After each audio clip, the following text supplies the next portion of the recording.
各位朋友，你哋好！樂報我們講場又嚟啦，我係余榮讓，身邊都有鄭仲輝。係，常你好，輝哥你好，大家好。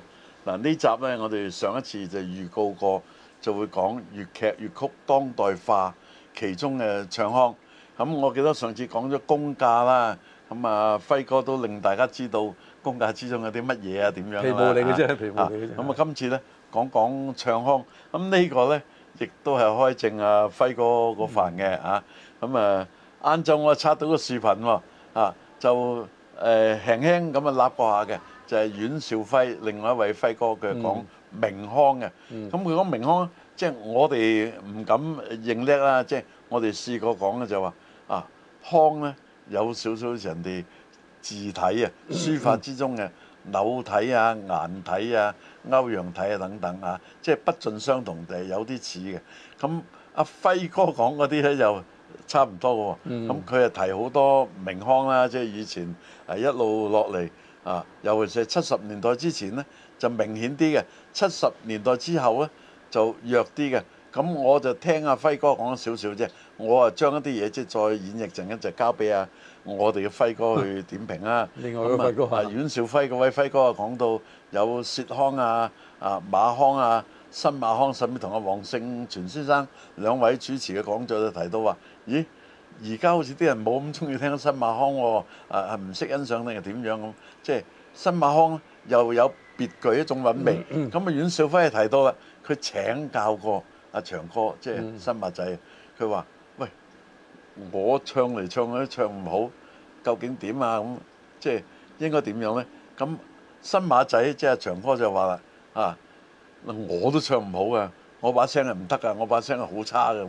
咁阿輝哥話：你把聲都話差，邊個把聲先得？咁究竟點會好啲呢？咁新馬仔就話啦：你要唱多啲，不停唱咁。阿輝哥話：不停唱，我使乜你講啊？咁即係佢心中咁講啫，佢喺度公開講啊。咁後尾佢揣摩下，佢真係不停唱，行路又唱，邊度唱原來唱得多呢，仲要學阿長哥講，你唔好大聲唱啊！你睇條街大聲唱嚇死人，你細細聲唱。原來細細聲即係好似啲紅伶咁唱，開咗竅嘅喎。咁唱下呢，就領唔到。仲領唔到腔之中啊！即係阿阮兆輝就話啦我哋粵曲或者中式嘅唱法同西式唔同啊！我絕對同意佢呢個講法。佢話西式咧就唱音，我哋中式甚至粵曲唱字。我哋每一個字咧就由頭唱到落尾，唔係你一唱你唱到底嘅。咁逐個字表達到好清楚，呢個就係我哋嗰個精髓所在。所以咧個唱腔唔單止係個音韻要點樣，仲要有一種表達。你同唔同意啊？我同意阮兆輝呢種講法。其實咧喺粵曲咧，其他嘅戲曲我就涉獵比較少。咁喺粵曲嚟講咧，有一句名言即係我諗中意粵曲或者粵劇嘅朋友咧，都聽過呢個字叫做問字攞腔。問字攞腔問字攞腔咧，歸功於邊個咧？係歸功於把曲，即係讚曲嗰個人即係譬如我哋而家聽即係最流行嘅唐滌生所有嘅作品啦，佢都係即係會令到你咧唱呢段小曲也好，梆子也好。去到呢個字呢，係好舒服，唔會走音，唔會翹口咁啊唱出嚟嘅。咁呢個呢，就講到唱粵曲呢，有一樣嘢呢係有天賦條件嘅。呢樣嘢呢，阿輝哥呢，阮兆輝先生呢，佢就真係有一次講得好精彩。咁佢就話：你叫我唱高音，我去唔到我好似啞咗咁但係出到場呢，就總之係得嘅。佢個聲線咧就比較係屬於中低音中低音。咁但係粵劇咧就好多時咧就好高音嘅。仲有一個問題咧，粵劇咧係叫做一板線，我哋即係一個調啦。全部人都係唱呢個嘅喎，你唔能夠你唱嗰段咧可以較低啲，邊個唱緊咧同樣喺呢段曲度出現就高啲，因為佢唱唔到低音啊，你又唱唔到高音喎。嗱，問題就喺呢度。咁所以咧，多咗好多反串嘅人嘅伶人啦，或者係嗰個曲藝家啦。咁好多反串嘅，其實大家即係屈指一算，徐柳仙啊、小明星啊、任劍輝啊，嗰啲都係反串啦近期啲嘅，即係譬如其實都唔近期嘅龍劍生啊、蓋明輝嗰啲都唔近期嘅。咁佢點解會即係會係咁受歡迎咧？因為粵曲咧好多時咧個音好高啊。係啊。咁你男士咧，即係唱到聲嘶力竭，你個天賦條件唔到咧，你就唱唔到嘅。其實咁所以咧，即係有個特別嘅。其實呢個特別咧，都唔係特別啊，佢有天賦啊。兩個人，一個咧嗱，我最近係聽過你傳俾我嘅半日安啦。咁呢啲好多半日安唱嗰個曲好聲嘅喎。係即係咧，佢太太就唔好聲啊，但係就住把聲就認另一種演繹。佢太太就妹姐上海妹。咁咧，即係有兩位仁兄咧，即係兩位前輩咧，我覺得佢哋係一流嘅。一個就係麥炳榮，佢講嘢幾乎都聽唔到佢講乜，但係佢唱嘅嘢咧，字字路清，好清嘅。係吐字好。係另外一個咧就蝦哥阿羅家寶。羅家寶又係咧，即係屬於係低音同埋沙聲嗰一啲好有磁性啦。但係佢去到高音咧。係嗱，而家即係當然佢喺晚期啦，即係都係嗰個老咗啦。邊個都係冇咁好聲噶啦，包括阿長哥，收尾喺電視台條表演都冇佢後生咁好聲。呢個我插你一句，我又特別欣賞阿長哥同埋你頭先講阿蝦哥，佢老咗嘅時候嗰種演唱，因為咧呢個先睇得出佢嘅真功夫啊！嗱，佢嘅聲音冇以前咁好，戲冇以前咁好。但係咧，佢嘅演繹咧係利用佢嘅技巧搭救喎。佢嘅特點，佢自己嘅特點啊！特別阿長哥咧，佢因為可能整嗰啲牙吐字冇咁便利，但係咧你可以聽到佢好就到啊！嗱，我哋今日嘅話題叫腔係嘛，就唔係聲係嘛。但係聲同埋腔咧絕對有關係嘅。即係咧，啱啱叫問字攞腔啦。嗱，好多人咧就忽略咗。亦係即係嗱，亦好老實講，現在仲在世嘅粵劇迷啦嚇，唔係幾多位親自聽過試過先㗎，即係睇過試過先現場表演嘅。你最多都係聽佢唱片嘅啫係嘛？可能阿仙姐啊嗰啲。係啊，即係在世嘅真係唔多嘅啊。好啦，咁我哋就講啦，咩薛腔啦係咪？咁你聽見試過先嘅唱片，你又唔覺得喂？佢冇而家，甚至唔講個姓咧，就咁講老渣啲人都唔知咩叫老渣。嗱咁咧，即係佢薛腔咧嚇。咁你聽翻轉頭，同而家啲伶人嘅比較咧，佢真係冇現在尤其是內地嗰班年青嘅演員咁好聲啊！我有啲唔係幾同意呢度。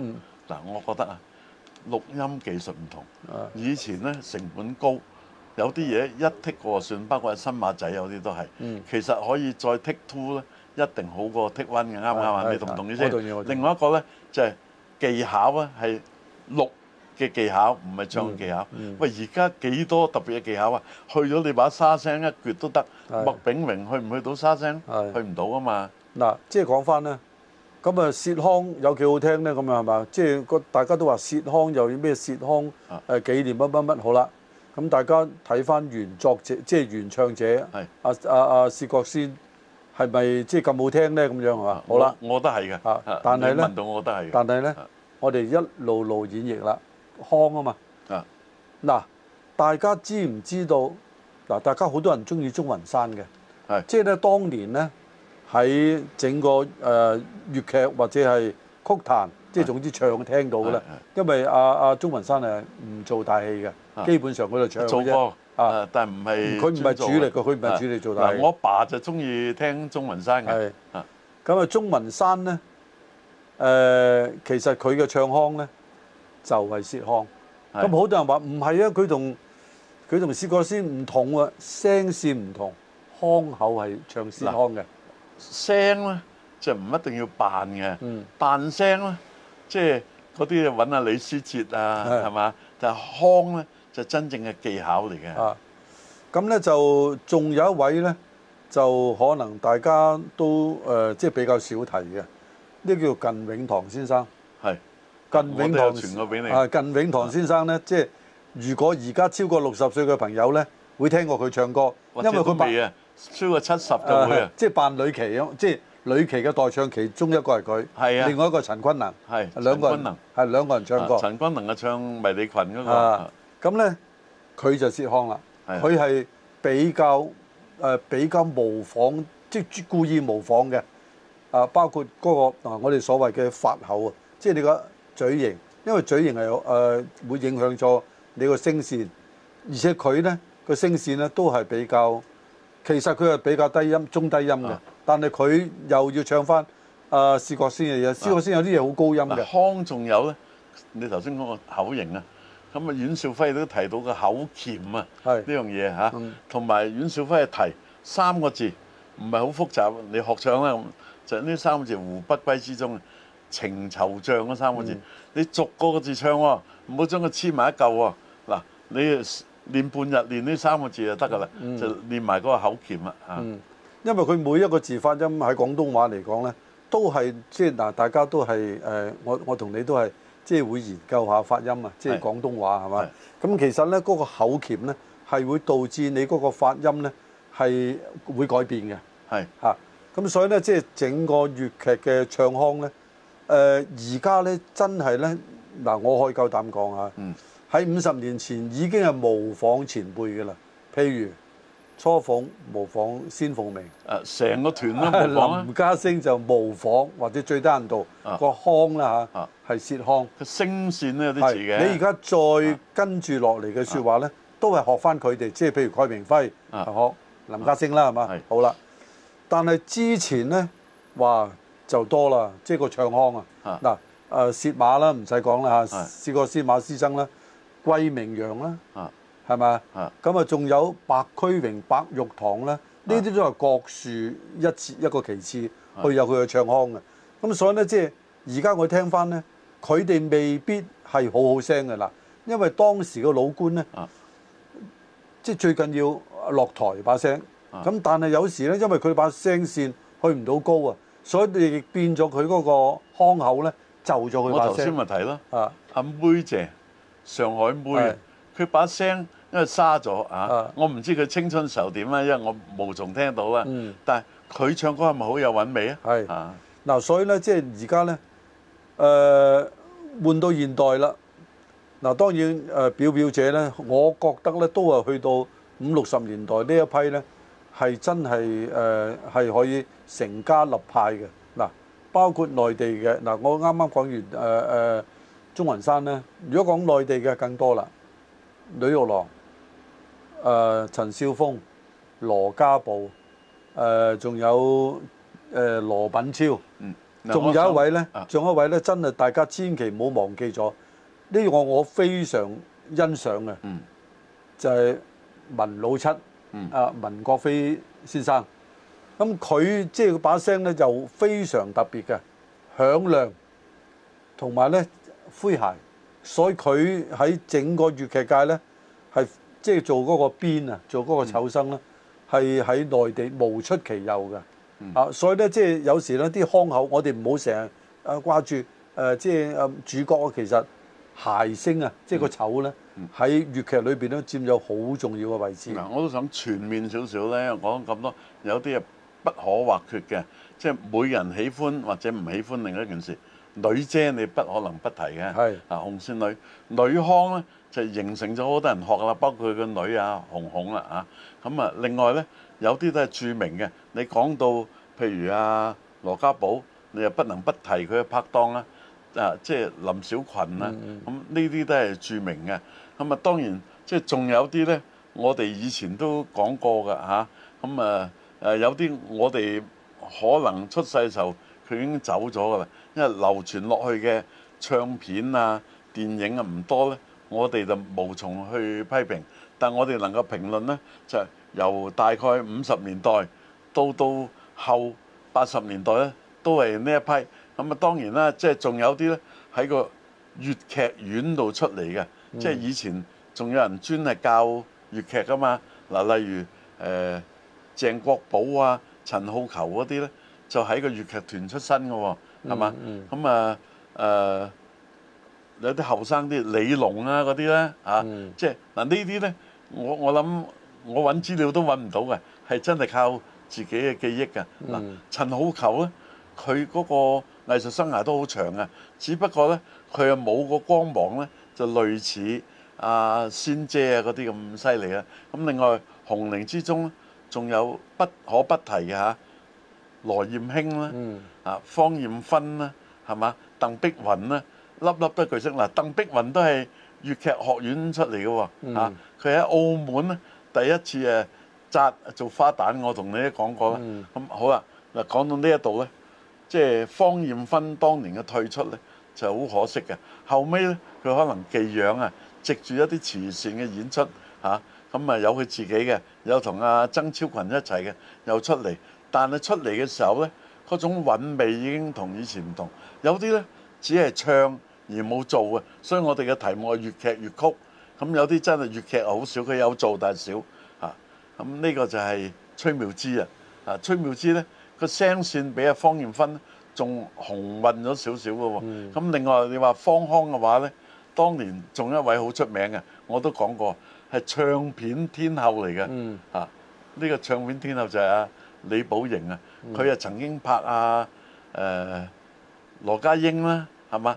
後尾拍堂兄弟羅家寶咁樣嘅呢啲咧佢都有特別嘅之處，就係方腔崔妙芝嗱鄭國寶咧鍾麗蓉嗰啲咧就有少少模仿女姐。至於女姐有個入室嘅弟子嘅喎，反為人哋唔記得咗佢係女姐嘅徒弟喎。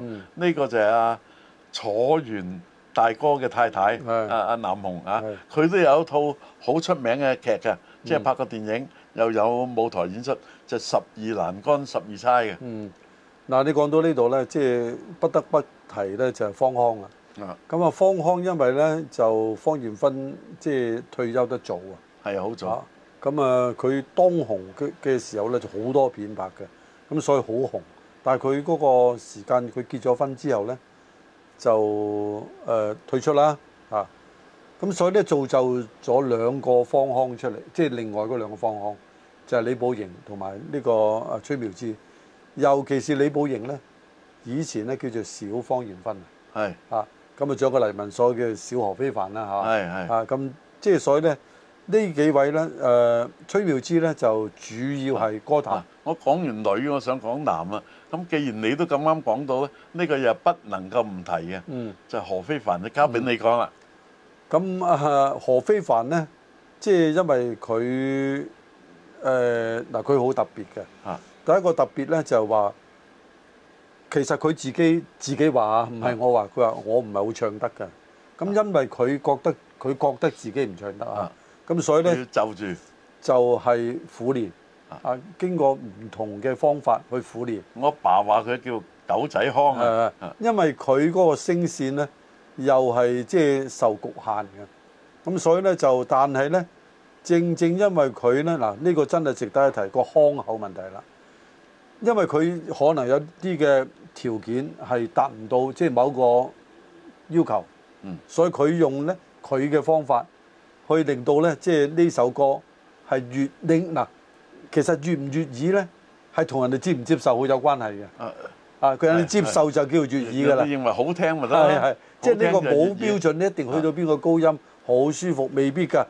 咁所以咧就何非凡咧喺呢方面咧就係即係表表者咁佢當然啦，去到佢晚年咧，我都喺呢度個節目講過。佢有一次喺一個慈善嘅演唱會裏邊，佢唱一首歌，唱唔到，因為佢年紀大咗啦，就去唔到後生嗰陣嗰個level 嗰個聲線。咁佢係現場呢個我係聽住當時嘅。應該係香港電台，我聽住嘅。咁佢係道歉嘅喺現場嗰度，即係好似張學友最近咁再唱多次，唱到啦。咁所以咧，即係而家咧，即係呢度咧就即係所以我對呢件事咧，個印象特別深嘅，即係對何非凡。嗱，你講完何非凡咧，我又想嚟講，因為我哋都講過㗎嚇，另一個凡，鄧偉凡啊，因為你曾經叫我去演繹一集，就講咧，即係佢同阿新馬師曾同阿鍾麗蓉、鄭國寶嗰個西方化嘅劇粵曲化嘅，咁你講講鄧偉凡。嗱，鄧偉凡咧，其實佢即係老實講，佢唱嘅嘢咧係有嘅，不過唔多啊，即係有時灌唱。佢係咪佢健康問題？唔係佢未達到呢個水平。其實佢本身咧都係啲過山班嘅。嗱，鄧偉凡咧曾經嚟過澳門做戲，仲喺馬國做嘅。佢做咗一場之後，即係做咗一屆，我哋叫一屆之後咧，然後先去翻陳劍鋒啊。陳劍鋒嗰陣時都係做二幫啫。咁啊，另外有一個好不幸，好後生就離開咗。咁啊，即係我睇到咧3、4屆唔同嘅，但我好早之前咧，應該係即係70年代嘅初期啦嚇，就鄧偉凡咧就嚟過澳門做戲嘅。咁俾我印象，鄧偉凡咧，即係同佢唱紅樓琴段，完全係我想象唔到。紅樓琴段佢係扮僆仔啊，因為佢係高大威猛嘅，佢起即係唔好話有6尺高啊，佢最少有1.7米幾嘅。係啊，即係佢着埋對高鞋咧，咁啊係好難揾花旦嘅。嗱，我想講埋一位咧，然後就去到總結啦。丁凡啊，嗱，丁凡咧，佢就唱阿蝦哥嗰個首本戲嘅，夢斷香消40年，但係咧就被形容唱出韻味，即係唔可以話青出於藍更勝於藍啊，但係咧佢都攀得上去一級嘅演員，佢喺澳門都演出過，我睇過佢全場嘅演出嘅，即係幾年前嘅啫。丁凡本身嘅聲線非常之好，係啊係。咁即係扮相都好可以嘅。咁咧就，但係佢喺嗰個唱腔嗰方面咧，佢本身咧就唔係唱蝦腔嘅，本身佢嗰個學習嘅方向係即係話你講嘅係咁另外曾慧咧，嗱曾慧咧有爭議嘅喎，即係不嬲曾慧咧，即係就喺內地嘅，而家成為澳門嘅藝人啦。咁啊以前咧又一樣喎。以前佢就女腔喎，而家就唔係女腔喎。嗱，交俾你講，而家咩腔咧？唔係男腔。咁阿曾慧小姐咧，即係我諗佢轉咗做方腔咧，係啊，都好多年，甚獲好評添喎。而且我諗咧呢個咧，佢係轉得我覺得佢轉得係即係好聰明。因為點解咧？方腔其實有個缺點嘅，有個缺點嘅嚇，柔弱啲嘅。喺舞台上咧，好難表達。即係李寶瑩咧，因為佢幾套戲咧，嗱，因為你記住啊，李寶瑩嘅戲咧，同埋方艷芬嘅戲截然不同。李寶瑩嘅戲咧，譬如同阿星哥拍檔唱嗰啲啦嚇，雷鳴金鼓戰笳聲啊，無情寶劍有情天啊，三夕恩情又在手，呢啲都係有得發揮，有得即係好高聲可以去激動嘅。咁但係方艷芬冇嘅。咁所以佢舞台上，李寶瑩嘅音域好似廣啲嘅喎。所以佢舞台上咧就即係比較上喺電影睇佢咧冇問題，但真係舞台上咧係有啲問題嘅。好啦，導致咧佢冇咩所謂喺舞台上嘅戲寶冇乜嘅，冇乜人做。好啦，但係佢事實上係好嘢啊嘛，而且繼承咗2個人喎，一個李寶瑩，一個崔妙芝喎，所以咧。曾慧佢有個即係非常優越嘅條件，佢打得㗎嘛，大佬，佢舞台又好叻嘅，其實功架好好。嗱，我覺得佢就對比阿曾小敏，佢就大咗少少啊，但係佢仍然咧喺粵劇咧係有作為嘅，我認為。係，因為佢咧好似叫做大戰洪州啊嚇，即係我唔記得嚇。嗰套戲咧，佢喺澳門第一次演，喺澳門演出佢嘅第一次咧，就係一套打戲嚟嘅。咁所以咧，即係曾慧咧，其實佢係我覺得喺目前佢好有條件咧，喺舞台上咧發揮佢嘅方腔，但係亦可以咧有啲新嘅劇本。講埋少少啊，收科啊。咁我認為粵劇粵曲咧，佢唱腔方面嘅當代化咧，就等於即係好多個討論講呢個傳承同創新啊，就將好嘅傳承，即係有啲爆肚嗰啲咧。就不必啦，或者有啲拉腔咧，有2個拉腔就比較長嘅，一個就老馬，一個新馬，就唔好拉得過長，變咗係個人嘅表演咧就多過入嗰個戲啊！你同唔同意呢一句咧？我就唔好個人表演太多。我就諗咁樣嘅，即係因為當時粵劇係一個團啊嘛。當時咧啲人咧真係睇一個人嘅，係即係譬如你新馬佢就睇新馬，所以咧佢要表演功架。嗱呢個同意，但係我所講就係啲人向將來嘅建議，即係唔好咁個人化。我諗就咁嘅，我保留呢個保留就話如果佢做嘅嘢出嚟係真係俾觀眾接受嘅，無妨。嗱，我都可以演繹嘅。究底咧就真係好似你話齋玩嗰個人即係用嗰個名慶紅街咁啊，紅同街係個名啦，係嘛？咁啊，但係咧現在嗰啲咧就唔同啦，係一個整體一個班，甚至個班咧可能冇嗰啲紅伶嘅名喺度都唔奇嘅。包括大陸咧，即係廣東粵劇院佢比團又高級啲嘅。即係我認為就唔適宜只係玩一個人。即係如果咁嘅情況係嘛？但係而家咧嗱，講真一樣嘢，亦都冇乜人可以有其實咧都有少少嗱，我有唔同嘅睇法啦。譬如而家咧，即係大家我講曾小敏咁你好多朋友唔知道佢邊個團嘅喎，或者邊個院嘅喎即係咧，因為佢嗰個明星事實上咧係已經即係出咗位，標咗出嚟，個人咧係已經係蓋過咗嗰個團體啊。即係呢個咧就係事實嚟嘅。咁所以咧，你話我覺得呢啲咧係好點樣講啊？睇情況而定，即係講生啲係嘛？即係唔係一定佢要就嗰個團嗱，但係當代化嘅意思咧，就真係要講整體，因為呢個係成個劇啊嘛。如果粵曲咧，你可能係專係標榜某個人，我覺得都還可以。但係如果係整個粵劇咧，嗰個人唱嚟唱去喺度咁，即係變咗搶鏡啊！不過我覺得咧，始終都係即係我認為咧，實踐係證實嗰個真理嘅唯一標準咁所以咧，即係觀眾接受嘅就係啱嘅。我認為即係呢個真係市場即係個導向嘅。如果市場唔接受嘅，你出句聲都係你行埋邊都冇出聲。不過有樣嘢咧，可能你都同意嘅，就係粵劇界大家都公認就係話，包括阮兆輝嘅話，喂，你初期你又未成熟，你揾個人學下都好啊，好似你練字咁啊，你練好咗啦，你咪好似阿長哥初頭就學馬腔。後尾都有佢自己嗱，咁先係成功。你同唔同意話咁先係成功？我覺得啱嘅，因為咧，即係你新馬仔咧，點解叫新馬仔？因為佢當初就係唱馬腔嘅，即係唱老馬腔嘅。但係好短時間啫。佢就唱嗰個黃大魚，即係同白駒榮唱。佢就係唱老馬腔，有啲啦，就唔係話呃晒成支嘅。咁但係咧，可能當時咧。佢嘅方向咧就朝向阿老馬嘅，咁所以叫做後期叫做新馬仔啦。但係你後期其實好早期已經係完全，我覺得我個人覺得，如果啲前輩話：哎呀，你亂咁講，咁啊抱歉，對唔住。但係事實上咧，佢好早咧已經係獨樹一格。有句好重要，問埋你就結束㗎啦。嗱，如果你選擇一種腔係喜歡而你去唱嘅，你揀咩腔？我諗咧，我都會揀蝦腔啦，係咪啊？係啊。好，咁揾次你唱下好唔好？好多謝輝哥。